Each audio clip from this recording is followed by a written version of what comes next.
အဲ့တော့ကျမတို့တခြားလူတွေထိုင်နေတဲ့နားကခုံတလုံးကိုကိုကသွားယူခြင်းတယ်ပေါ့နော်ဆိုလို့ရှိရင်ဒီခုံကခုနကတော့ထိုင်နေတဲ့သူရှိပြီးတော့မှတခြားနေရာထွက်သွားတာမျိုးလားဒါမှမဟုတ်သူတို့နဲ့သက်ဆိုင်တဲ့လူတယောက်လာမှာမဟုတ်လို့ဒီခုံကြိုးပြီးယူထားတာလားဆိုတော့အဲ့ဒါလေးကိုကဒီခုံလေးယူထားတာလားဆိုတာမေးဖို့လိုတယ်တော့ကောက်ပြီးတော့မှ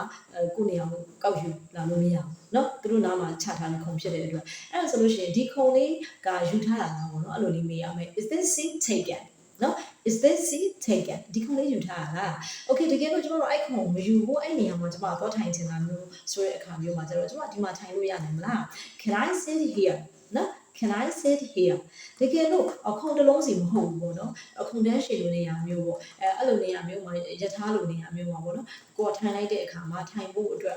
နေရာလေးကကျင်းနေတယ်အဲ့တော့ဒီကိုဘေးကလူဟိုဘက်လေးနည်းနည်းရွှေ့ပေးနိုင်မလားဆိုလို့ရှိရင် would you mind moving a bit နော်ဟိုဘက်လေးနည်းနည်းရွှေ့ပေးနိုင်မလား would you mind moving a bit would you mind ဆိုတော့စိတ်မရှိပါနဲ့နော်အဲ့လိုပြောတာပေါ့နော်ဟိုဘက်လေးရွှေ့ပေးဖို့စိတ်မရှိပါနဲ့နော် would you mind moving a bit လို့သုံးပြရပါတယ်အဲ့ဒါဆိုလို့ရှိရင်ဒီဗီဒီယိုဖိုင်လေးကနေအင်္ဂလိပ်စာနဲ့ပတ်သက်တဲ့အသုံးအနှုန်းလေးတွေအနည်းငယ်တော့ရသွားမယ်လို့ကျွန်မထင်ပါတယ်အဲ့တော့ဗီဒီယိုကြည့်ပေးတဲ့အတွက်လည်းကျေးဇူးတင်ပါတယ်အင်္ဂလိပ်စကားကိုအခြေခံကနေကျွမ်းကျွမ်းကျင်ပြောတတ်ချင်တယ်ဆိုရင် Brilliant Future English စာသင်တန်းမှာရှိတဲ့ Basic English Speaking Course ကိုသင်လို့ရပါတယ်